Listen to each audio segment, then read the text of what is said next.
En el corazón del mensaje del Evangelio se encuentra un llamado urgente, claro y constante: arrepentíos.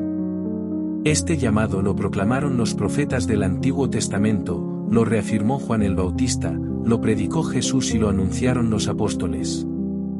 Sin embargo, en nuestra cultura moderna, este concepto ha sido distorsionado, minimizado o malinterpretado. Muchos confunden el verdadero arrepentimiento con un simple sentimiento de culpa, tristeza o remordimiento. Pero el arrepentimiento que transforma vidas, que produce perdón y que restaura la relación con Dios, va mucho más allá de una emoción pasajera. Es un cambio profundo de corazón, mente y dirección.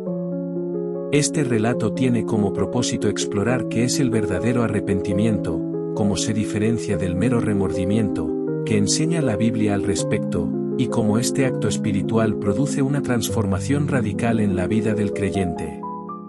Analizaremos su base bíblica, su aplicación personal, y su poder liberador, entendiendo que el arrepentimiento no es castigo, sino una puerta a la gracia. ¿Qué es el arrepentimiento? Etimología y significado bíblico. La palabra arrepentimiento en el Nuevo Testamento proviene del griego metanoia, que significa literalmente cambio de mente. No se trata solo de sentirse mal por un error, sino de un cambio interior que lleva a una transformación visible. En el Antiguo Testamento, palabras como sub implican volver o retornar, señalando un alejamiento del pecado y un regreso a Dios. El arrepentimiento bíblico implica tres elementos esenciales: reconocimiento del pecado, ver el pecado como Dios lo ve; dolor por haber pecado, un pesar genuino que nace de haber ofendido a un Dios santo; cambio de dirección, alejarse del pecado y caminar en obediencia. La diferencia entre remordimiento y arrepentimiento. El remordimiento es un sentimiento de culpa o tristeza por las consecuencias del pecado, sin un cambio genuino de vida. El arrepentimiento, en cambio, lleva a una transformación radical. Es posible sentirse mal por algo, como Judas, pero no necesariamente volverse a Dios, como Pedro. La tristeza que es según Dios produce arrepentimiento para salvación, de que no hay que arrepentirse, pero la tristeza del mundo produce muerte.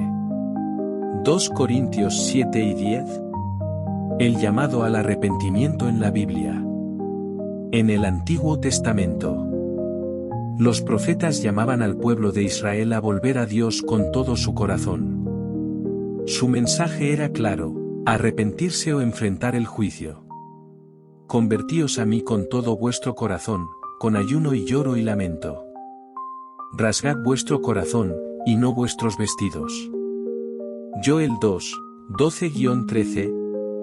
El verdadero arrepentimiento no era externo, sino del corazón. No bastaba con rituales o palabras, Dios deseaba una transformación interior.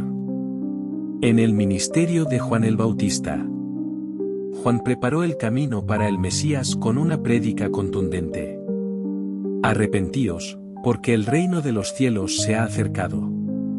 Mateo 3, 2. Su bautismo era un símbolo externo de un arrepentimiento genuino. Les exigía a las multitudes frutos dignos de ese arrepentimiento. Mateo 3, 8. En las enseñanzas de Jesús. Jesús comenzó su ministerio público con el mismo llamado: el tiempo se ha cumplido, y el reino de Dios se ha acercado, arrepentíos, y creed en el Evangelio. Marcos 1 y 15. Para Jesús, el arrepentimiento era inseparable de la fe. No puede haber fe verdadera sin arrepentimiento genuino. Ejemplos bíblicos: remordimiento versus arrepentimiento. Judas Iscariote, remordimiento sin redención. Judas traicionó a Jesús por 30 piezas de plata. Al ver las consecuencias, sintió remordimiento. Entonces Judas, el que le había entregado, viendo que era condenado, devolvió arrepentido las 30 piezas de plata. Mateo 27, 3. Sin embargo, su remordimiento no lo llevó a Dios, sino al suicidio.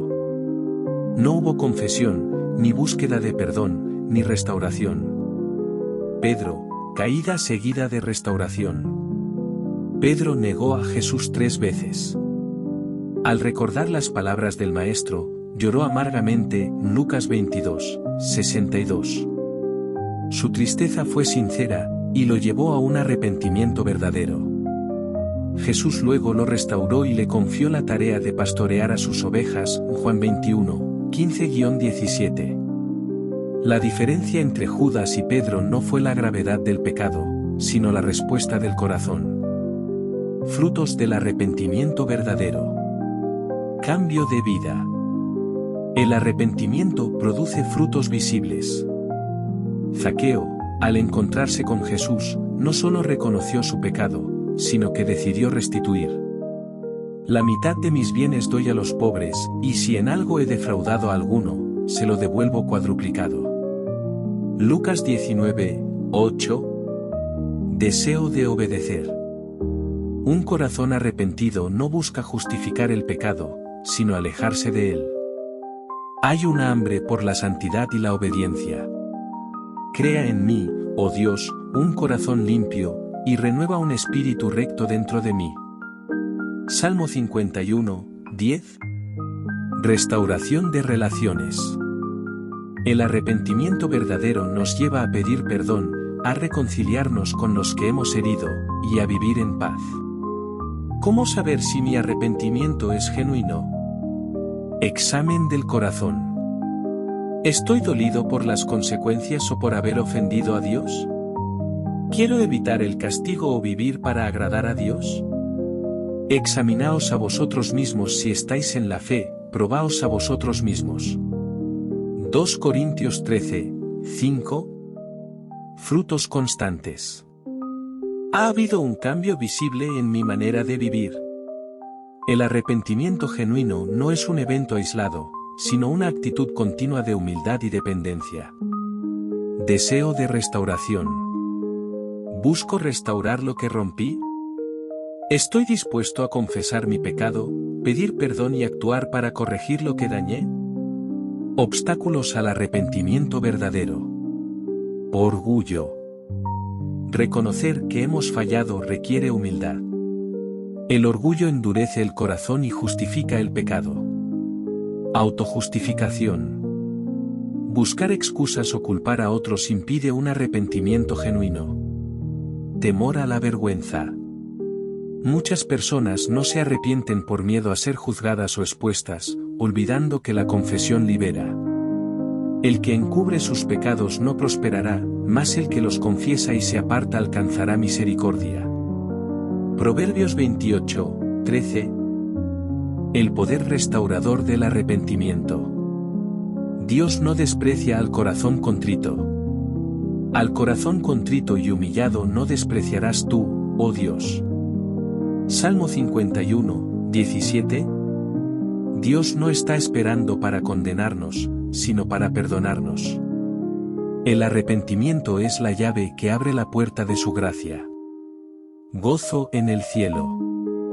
Jesús enseñó que hay fiesta en el cielo por un pecador que se arrepiente, Lucas 15, 7. Dios no guarda rencor, sino que corre a abrazar al Hijo pródigo. Nueva identidad. El arrepentimiento nos reconcilia con Dios, nos da nueva vida, y nos permite caminar en libertad. Aplicación personal. Confesión diaria. El arrepentimiento no es solo para el momento de conversión. Es una práctica diaria. Pecamos a diario, y debemos volver a Dios cada día.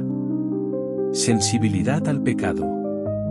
Pidamos a Dios un corazón sensible que no se acostumbre al pecado ni lo justifique. Restaurar relaciones rotas. El arrepentimiento nos lleva a pedir perdón, a restituir, a sanar vínculos dañados por nuestras decisiones. En conclusión, el verdadero arrepentimiento es mucho más que un sentimiento de tristeza. Es un cambio profundo, espiritual y radical. Nos lleva a reconocer nuestra maldad, a llorar por ella, a renunciar al pecado, y a volvernos a Dios con todo el corazón. A diferencia del remordimiento, que deja al alma en culpa y muerte. El arrepentimiento verdadero conduce a la vida, restauración y gozo. Hoy, más que nunca, necesitamos volver a predicar y practicar el arrepentimiento genuino. No para vivir en culpa, sino para experimentar el poder sanador del perdón. Como dijo Charles Spurgeon, el arrepentimiento es la obra del Espíritu en el corazón, produciendo una tristeza tal por el pecado que lleva a alejarse de él y volverse a Cristo. Que nuestras lágrimas no sean de condena, sino de restauración. Y que cada día, vivamos una vida que muestre el fruto de un corazón rendido, humillado y transformado por el amor de Dios.